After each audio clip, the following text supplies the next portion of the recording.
ಓಂ ಸಾಯಿರಾಮ್. ನಮಸ್ಕಾರ ಸ್ನೇಹಿತರೆ. ನಿಮ್ಮ ಜೀವನದಲ್ಲಿ ಕೆಲವೊಮ್ಮೆ ನೀವು ನಂಬಿದವರೇ ನಿಮ್ಮ ಮೃದು ಸ್ವಭಾವವನ್ನು ಬಳಸಿಕೊಂಡು ತಮ್ಮ ಸ್ವಾರ್ಥಕ್ಕಾಗಿ ನಿಮ್ಮ ಜೀವನದಲ್ಲಿ ಆಟವಾಡುತ್ತಾರೆ. ಅಂತವರಿಂದ ಸ್ವಲ್ಪ ದೂರವಿರುವುದೇ ಒಳ್ಳೆಯದು. ನೀವು ಕೆಲವೊಂದು ವ್ಯಕ್ತಿಗಳ ಜೊತೆಗಿನ ಭಾವನಾತ್ಮಕ ಸಂಬಂಧದಿಂದ ದೂರವಾದಾಗ ಮೊದಲು ನಿಮಗೆ ಸ್ಪಷ್ಟವಾಗಿ ಅರ್ಥವಾಗುವುದು ಆ ವ್ಯಕ್ತಿಯಲ್ಲಿ ಏನು ವಿಶೇಷತೆ ಇರಲೇ ಇಲ್ಲ.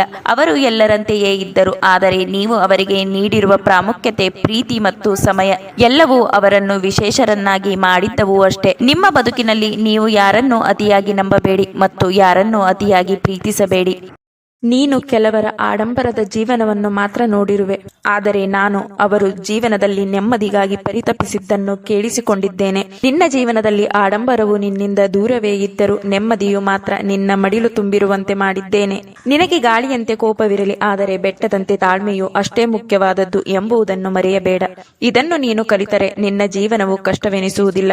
ನಿನ್ನನ್ನು ಬಿಟ್ಟು ಹೋದ ಸಂಬಂಧವನ್ನು ನೀನು ಮತ್ತೆ ಮತ್ತೆ ಬೇಕೆಂದು ಬಯಸಿದರೆ ಹಳಸಿದ ಅನ್ನವನ್ನು ಮತ್ತೆ ಮತ್ತೆ ಬಿಸಿ ಮಾಡಿದ ನಾನು ಯಾವಾಗಲೂ ಒಳ್ಳೆಯವರ ಜೊತೆಯಲ್ಲಿಯೇ ಇರುತ್ತೇನೆ. ಕಷ್ಟಗಳಿಗೆ ಭಯಪಡಬೇಡ. ಜೀವನದಲ್ಲಿ ಎಲ್ಲ ಪ್ರೀತಿಗಳನ್ನು ಅನುಭವಿಸಿ ಮೋಸ ಹೋದ ನಂತರ ನಿನಗೆ ತಿಳಿಯುವುದು ನಿಸ್ವಾರ್ಥವಿಲ್ಲದ ಹೆತ್ತವರ ಪ್ರೀತಿಯ ಮುಂದೆ ಯಾವ ಪ್ರೀತಿಯೂ ದೊಡ್ಡದೇನಲ್ಲ ಎಂದು.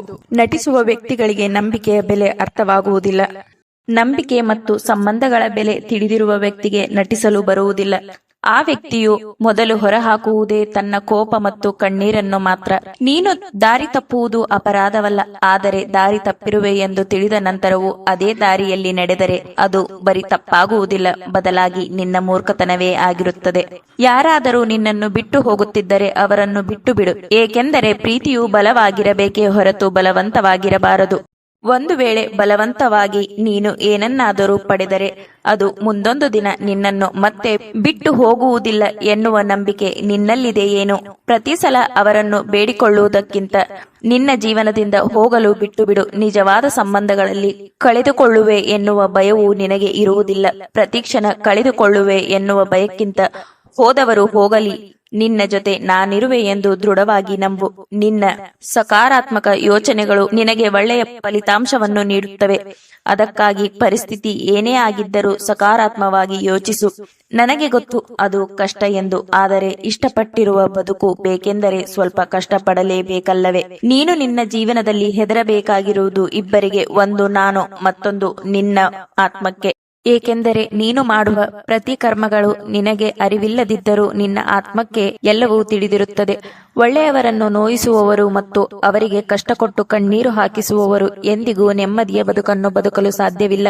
ಏಕೆಂದರೆ ಒಳ್ಳೆಯ ವ್ಯಕ್ತಿಯು ನೊಂದ ಮನಸ್ಸಿನಿಂದ ಹಾಕಿದ ಕಣ್ಣೀರಿನ ಶಾಪ ಬೆನ್ನ ಬಿಡದೆ ತಟ್ಟುವುದು.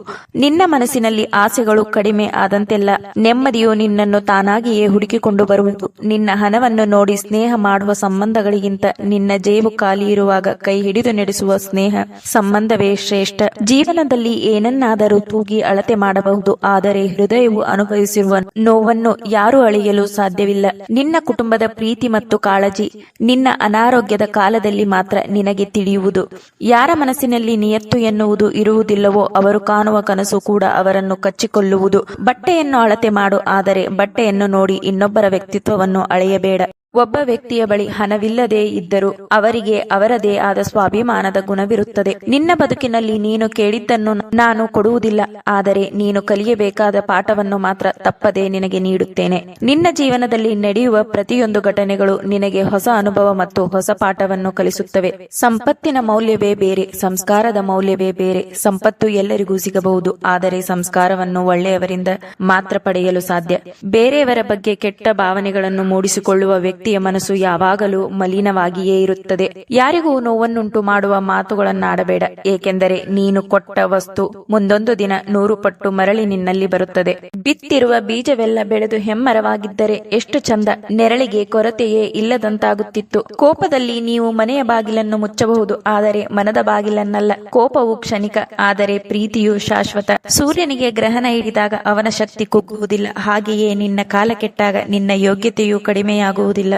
ನಿನ್ನ ಜೀವನದಲ್ಲಿ ಬರುವ ಸಣ್ಣ ಸಣ್ಣ ಸಂತೋಷವನ್ನು ನಾನು ನಿನಗೆ ನೀಡಿರುವ ಆಶೀರ್ವಾದವೆಂದು ಸ್ವೀಕರಿಸು. ಏಕೆಂದರೆ ದುಃಖಗಳಿಗೇನು ಕರೆಯದೆ ಬರುವ ಅತಿಥಿಯಂತೆ ಆಗಾಗ ನಿನ್ನ ಬದುಕಿನಲ್ಲಿ ಬಂದು ಹೋಗುತ್ತಲೇ ಇರುತ್ತವೆ. ನೀನೇ ಬೇಕು ಎನ್ನುವವರ ಜೊತೆ ಬೆರೆತು ನಡೆ. ನಿನ್ನನ್ನು ಸಾಕೆಂದು ದೂರ ಮಾಡಿದವರಿಂದ ದೂರವೇ ಸರಿದು ನಡೆ. ಇದೇ ಬದುಕಿನ ಪಾಠ. ಕೆಲವರು ನಿನ್ನನ್ನು ತುಂಬಾ ಇಷ್ಟಪಡುತ್ತಿದ್ದಾರೆ ಎಂಬ ಭ್ರಮೆಯಲ್ಲಿ ಬದುಕಬೇಡ. ಅವರು ತಮ್ಮ ಸ್ವಾರ್ಥಕ್ಕಾಗಿ ನಿನ್ನನ್ನು ಬಳಸಿಕೊಂಡಿದ್ದನ್ನು ನಾನು ನೋಡಿದ್ದೇನೆ. ನಿನ್ನನ್ನು ಬೆಳೆಸಿದವರು ಮತ್ತು ನಿನ್ನನ್ನು ಬಳಸಿಕೊಂಡವರು ನಿನ್ನವರೇ ಆಗಿರುವಾಗ ಅವರ ಮಧ್ಯೆ ವ್ಯತ್ಯಾಸವನ್ನು ಹುಡುಕುವುದಕ್ಕಿಂತ ಯಾರಿಂದ ಏನು ಕಲಿತೆ ಎನ್ನುವುದನ್ನು ಯೋಚಿಸಿ ಮುಂದೆ ಸಾಗು. ನಿನ್ನ ಸಮಯ ಮತ್ತು ಸಲಹೆ ಯಾರಿಗೆ ಎಷ್ಟು ಕೊಡಬೇಕು ಎಂದು ಯೋಚಿಸಿ ನೀಡು. ಇಲ್ಲವಾದರೆ ಸಲಹೆಯ ಜೊತೆಗೆ ನಿನ್ನ ಸಮಯಕ್ಕೂ ಬೆಲೆ ಇಲ್ಲದಂತಾಗಿ ಬಿಡುವುದು. ಓಂ ಸಾಯಿರಾಮ್.